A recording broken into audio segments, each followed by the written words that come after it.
गुलाम लाजो अम्मा का बेटा नहीं है? कहानी क्या है मुझे बताए ना अम्मा को। रहने दो, तुम्हें अपने खानदान से नफरत हो जाएगी, सह नहीं सकोगे तुम।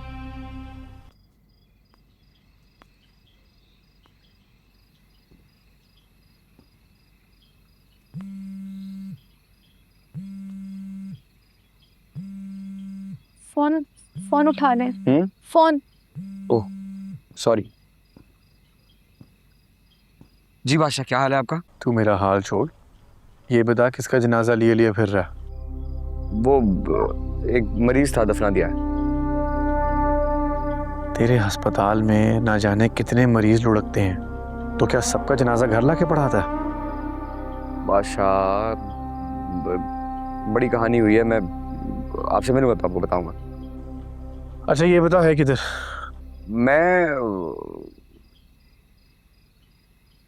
आगे आगे जा रहा था, बस ऐसे। आगे जा रहा हूँ आके बताऊंगा, ये तो किस तरीके से बात कर रहा है? चक्कर क्या है? ये मरीज कहीं तेरे हाथों से तो नहीं मारा गया? सच सच बता। तेरा भाई मिनिस्टर है, तेरे लिए मौत से लड़ने को तैयार हूँ। क्या हो गया बादशाह, खुदा का खौफ करे, ऐसा कुछ नहीं हुआ मेरे हाथों से, और अल्लाह ना करे कि हो। और अगर कहीं हो भी गया ना तो सबसे पहले आपके पास आऊंगा, क्योंकि आपके अलावा मुझे किसी ने नहीं बचाना। फिलहाल मैं हैदराबाद के रास्ते में भटक रहा हूँ, बता दिया मैंने आपको। हैदराबाद क्यों? वो मैं काम है एक बादशाह। अभी तो तू कैंप करके आया हैदराबाद से, अब कौन सा काम? कोई इश्क विश्क का चक्कर तो नहीं है जो तुझे हैदराबाद खींच के ले जाता है? बादशाह प्लीज ना, मैंने कहा ना मैं सब कुछ बताऊंगा आपको आके। फिलहाल तो हम खाना। हम कौन? थोड़ा सब्र कर लें बादशाह, वो अभी मेरे साथ है, मैं बता दूंगा ना आपको। यार अब ये ना कहीं तेरे साथ कोई लड़की है। अम्मा पोपो, गुलाम के साथ कोई लड़की है? चल नाम बता, कौन है? उसके बाद ग्रंथ खान हुआ है बादशाह। ओ, तो इसका जनाजा घर लेकर आया था, दिल का मामला है। बादशाह मैं फोन रख सकता हूँ? जरा खाना खा ले। अच्छा जा। अल्लाह हाफिज।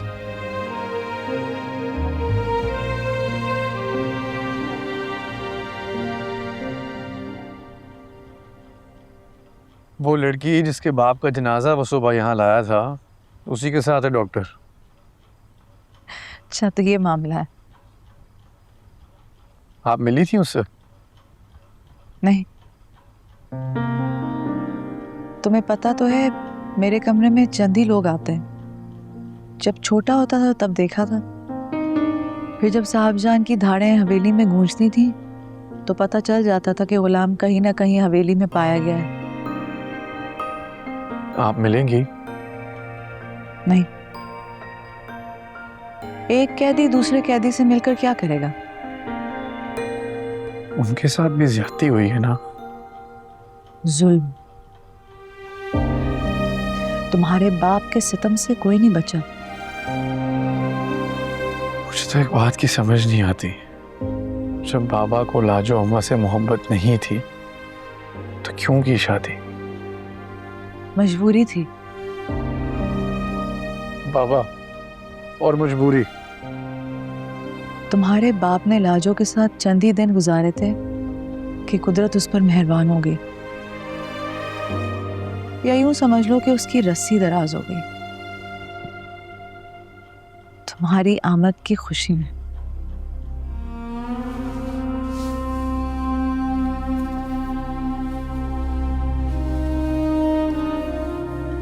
मेरी आमद की खुशी में?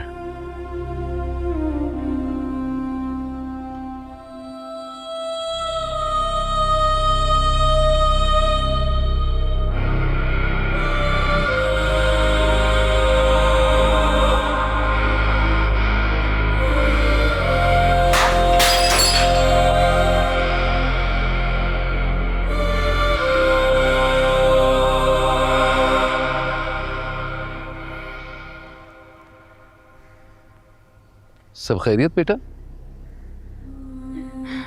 वो बाबा किचन की सफाई कर रही थी तो हाथ लग के कप गिरा और टूट गया। कल ही आप लाए थे और आज मैंने तोड़ दिया। I'm sorry बाबा। अरे भाई, तो कौन सी बड़ी बात है।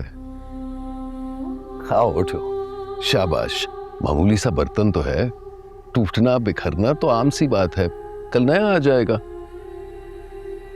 बाबा, मैंने आपका खर्चा करवा दिया। आप इतनी मेहनत से पैसे जमा करते हैं और फिर ये खर्चे। बेटा बेटा, ऐसी कोई बात नहीं है।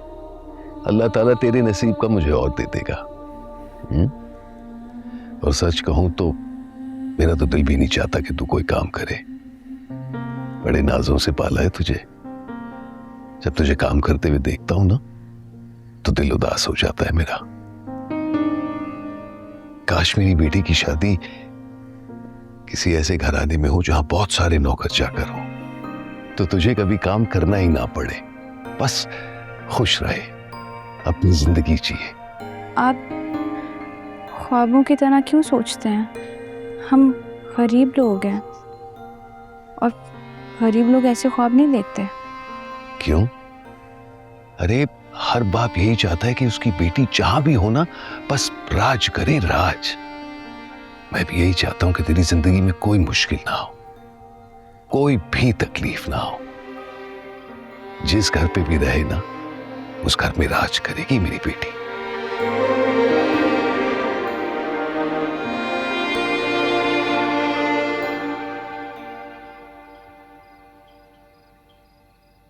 मैं जानता हूं कि ये वक्त तुम्हारे लिए बहुत मुश्किल है सुंदरी, और मुझे अच्छी तरह से इस बात का अंदाजा है कि अगर बाप का साया आपसे छिन जाए तो ऐसा लगता है कि जिंदगी का एक बहुत बड़ा हिस्सा आपसे छिन गया। लेकिन यही जिंदगी है, यही दुनिया का दस्तूर है। एक ना एक दिन सबके साथ यही हो रहा है।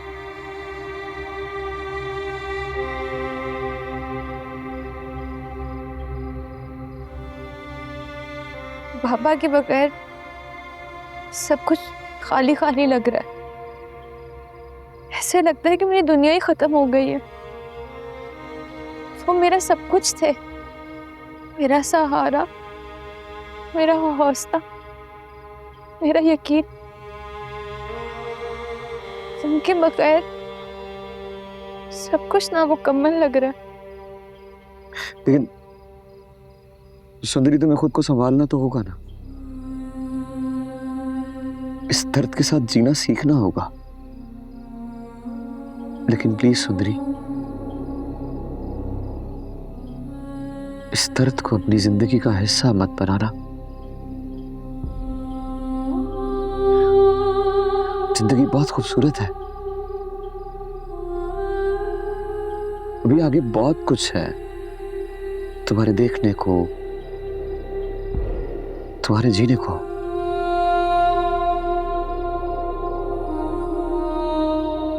एक बात कहूं, प्लीज प्लीज मुस्कुराओ, क्योंकि तुम्हारे बाबा तुम्हें देख रहे हैं और जानती हो वो तुम्हें मुस्कुराता हुआ देखेंगे ना तो खुश हो जाएंगे।